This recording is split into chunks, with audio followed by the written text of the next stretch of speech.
Isma. Well, this expression cannot just be defined in one word because it represents a lot of things. It represents, for example, our belief that in Africa, the kind of economic, social, and political institutions that make sense must find their meaning in the African setup. That any new organization which we bring up must be based on some traditional concept to life. It must not just be imported from outside. For example, we are clan-minded, we are tribal-minded in that we are communal in our concept of life. Now, it is necessary that our new institutions are based on this approach, what we have called in our definition of African socialism, mutual social responsibility. That is, that a person is not just an individual. He's part of a system. He's part of a community. He has responsibilities within that community. He has duties to perform in that community. But in turn, the community has also got responsibility to him.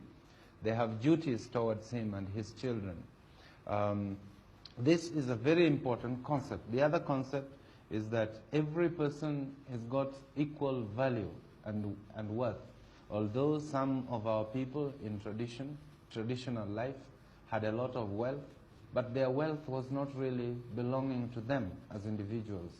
They held it almost in trust for the rest of the community. And when any of the members of the community got into trouble, or when he wanted cows to pay dowry, he always looked to this as a possession which he could also have access to. So that there is this element of acknowledging individuals as equal humans in the community. The third one is that every decision was made through consultation and discussion and by a consensus. There was no question of one person deciding for the rest or of a minority deciding for the rest. There was also a proper procedure which laid down how every decision must be taken and at what level different decisions must be taken. There was a procedure by which certain members of the community attained seniority, and by that seniority they were in a position to take certain decisions on behalf of the community. This is the democratic nature of our society. And lastly, there was the element that there was belief in a supreme being. That is, we paid homage to God or gods. We acknowledged there existed a God. We had certain religious functions, not denominational, but born in our tradition. Before we harvest, we have to do certain things to pay homage to God. Before we go to break the ground for cultivation, we pay homage to God. So that there is a distinction, for example, between what we believe in as socialists and what the communists believe in. There is a basic distinction. And the other distinction with other socialists, say the democratic socialists, the Christian socialists of Europe, and the Labour Party in Britain, is that we believe that our socialism must be founded from certain African traditions. Now, into this Kenya, countries from around the world want to help to come with their aid.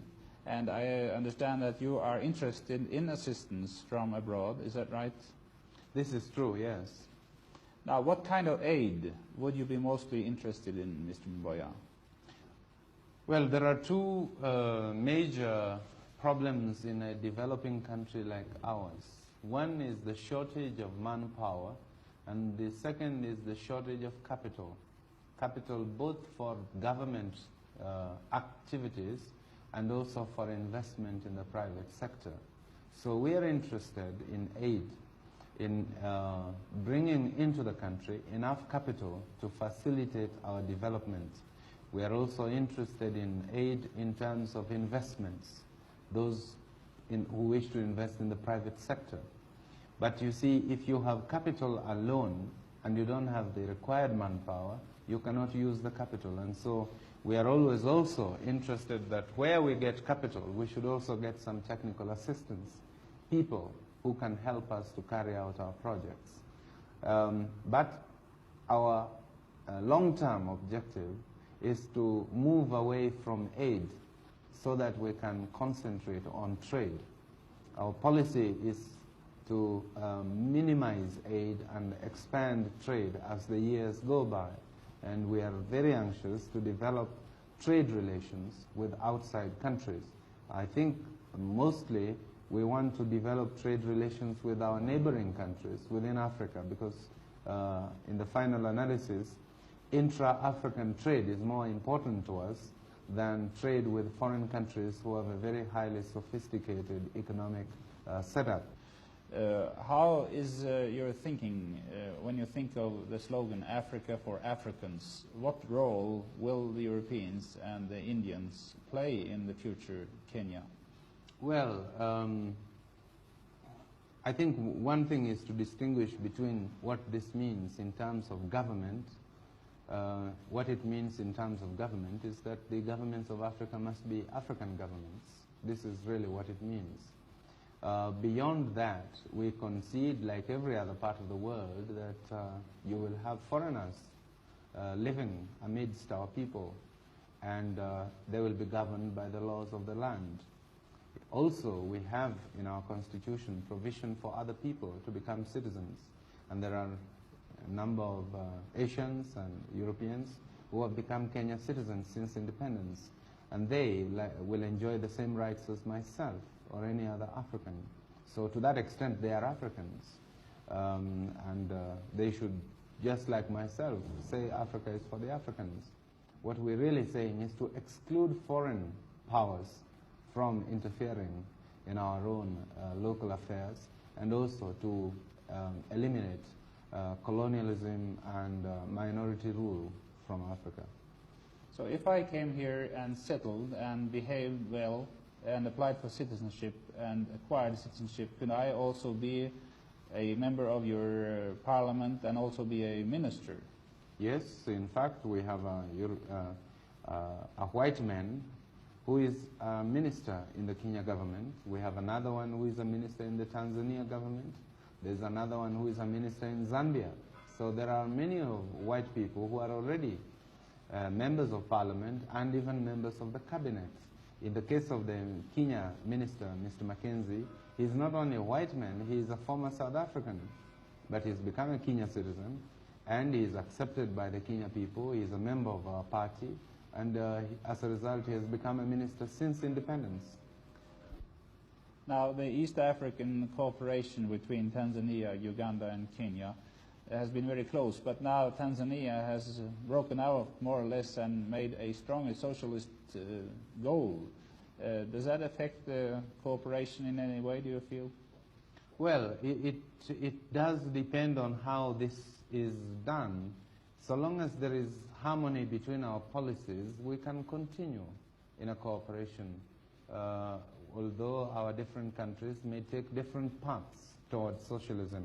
I don't believe that Tanzania is any more socialist than Kenya. It is just that their approach is slightly different from ours. I think that eventually it will be possible to harmonize some of these approaches within the context of East African cooperation. Are you thinking of nationalizing the banks and these other companies which Tanzania now do? No, we don't think of doing the same things as Tanzania. Our policy on nationalization has been very well defined in our government paper on socialism. We will only nationalize where it becomes absolutely necessary to do so, and where it is because there is no other means of securing the right responses to the economic needs of the country. But we do not nationalize indiscriminately, nor do we believe in it dogmatically. It has been said by people who know quite well the problems of the world that the underdeveloped countries become poorer and poorer, and the rich countries become richer and richer, that the distance is growing larger and getting smaller. Is that true to any extent, and how should we overcome this problem, do you think? This is very true, and I have defined it very, very comprehensively in my speech at Lagos. which I have since published, showing how difficult these terms of aid, terms of loan, and so on have been getting, and also the terms of trade between the developed and developing countries, and also showing how these per capita incomes in the developed countries have been going up, whereas those in the developing countries have been remaining stagnant or even reducing.